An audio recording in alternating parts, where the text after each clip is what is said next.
साथियों नमस्कार। आप सब देखना शुरू कर चुके हैं बीपी सिन्हा की चौपाल। मित्रों, वो कहते हैं ना कि जाकी रही भावना जैसी, प्रभु मूरत तिन देखी तैसी। कुछ ऐसा ही वातावरण पूरे हिंदुस्तान ही नहीं पूरे विश्व में बन चुका है।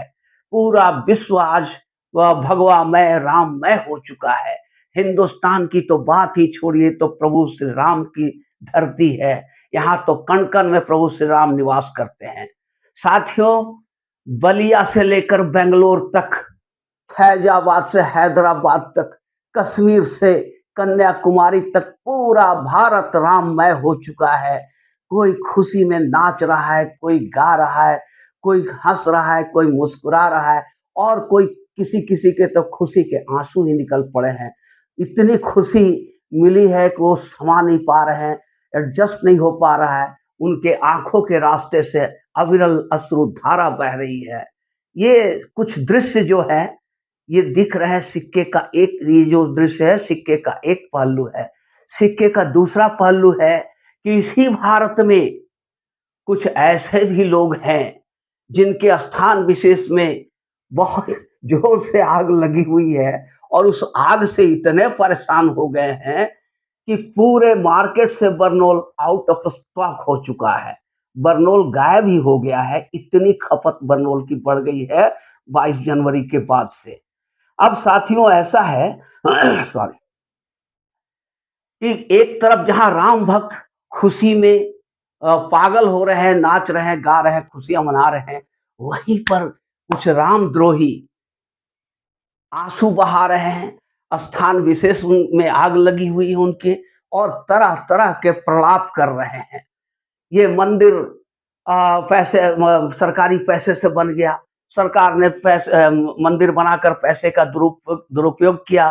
प्रधानमंत्री का पद संवैधानिक पद है, वो कैसे चले गए?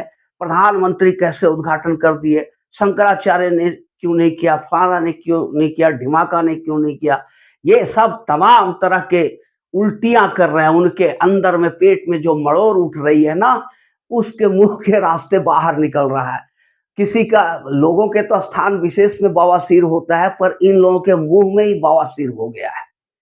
अब कैसे कैसे आरोप लगा रहे हैं।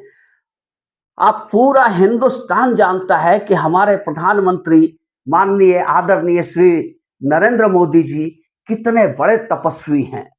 वो नवरात्रि करते हैं, 9 दिन का नवरात्रि, फलाहार पर रहते हैं, तरह तरह के तपस्या करते हैं। कितनी भक्ति है उनमें, और कितने मंदिरों का मान सम्मान आदर करते हैं। ये किसी से छुपा हुआ नहीं, उनका भक्ति भाव सारा हिंदुस्तान जानता है कि मोदी जी कितने बड़े तपस्वी हैं और कितने बड़े भक्त हैं। लेकिन अभी कांग्रेस के तरफ से वीरप्पा मोइली, जो सोनिया गांधी के बेहद करीब हैं, जो हिंदुस्तान के सबसे भ्रष्टतम सरकार में कभी कानून मंत्री रहे, कभी कॉरपोरेट मंत्री रहे, ऐसे वीरप्पा मोइली का एक स्टेटमेंट आया कि मोदी जी ने जो उपवास किया है वो दिखावटी है, फर्जी है। उन्होंने फर्जी उपवास किया। वो खा पी रहे थे, सब कुछ कर रहे थे, और कह रहे थे कि मैं उपवास कर रहा हूँ, पानी पीकर, जल पीकर रह रहा हूँ। तो ऐसा वीरप्पा मोइली का कहना था कि मैं जब टहल रहा था तो एक डॉक्टर साहब मेरे साथ थे। उस डॉक्टर साहब ने मुझे बताया कि 10 दिन 11 दिन बिना खाए कोई जिंदा रह सकता है? ऐसा संभव नहीं है, ये तो चमत्कार ही हो सकता है।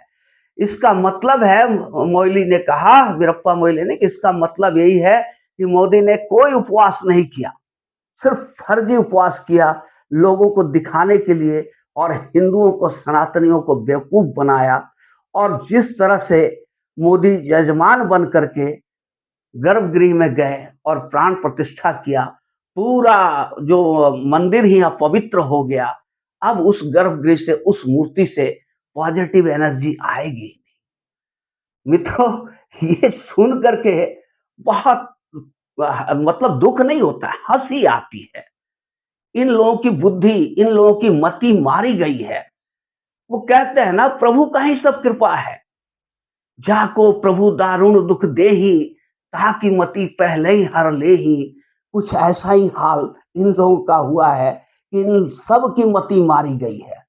ये जो स्थिति बनी है राम मंदिर से, जो माहौल बना है, जो वातावरण, सकारात्मक वातावरण तैयार हुआ है, पूरा भारतवर्ष राममय हो चुका है। इन लोगों को समझ में आ गया है कि इनकी सड़ी गली कांग्रेस और गली सड़ी इंडिया गठबंधन को अब कोई घास डालने वाला नहीं है। और सबसे दिलचस्प बात मित्रों ये है कि जिस मुस्लिम्स के लिए, अल्पसंख्यक के लिए इन्होंने राम मंदिर का, राम का तिरस्कार कर दिया, वो मुस्लिम भी आज राम धुन गा रहे हैं और मोदी के समर्थन में खड़े हो गए हैं, भाजपा के समर्थन में खड़े हो गए हैं। तो इसको कहते हैं कि न माया मिली न राम। ये स्थिति कांग्रेस की हो गई है। आज कांग्रेस का स्थिति ये है कि 2024 का जब चुनाव परिणाम आएगा, तो ये लोग उसकी तैयारी कर रहे हैं, गाना बना रहे हैं, तैयारी कर रहे हैं ईवीएम ईवीएम ईवीएम करने की। क्योंकि इन्हें पता चल गया है कि इस बार जो सनातनी है या हिंदुस्तान की जनता है, ये सब मिल करके, चाहे कोई भी धर्म हो, हिंदू, मुस्लिम, सिख, ईसाई, सब मिल करके इस बार इन्हें बहार कर बाहर फेंक देंगे। ये इनका नाम लेवा कोई नहीं बचेगा, रहे न कोई रोअनहारा, वही कहानी इनकी होने जा रही है। 2024 के चुनाव के बाद इन लोगों का कहीं अता पता भी नहीं रहेगा। साथियों, अगर ये वीडियो आप लोग को अच्छी लगी हो तो एक लाइक और चैनल को सब्सक्राइब जरूर कर देंगे। धन्यवाद। और कमेंट में जय श्री राम जरूर लिखिए। धन्यवाद।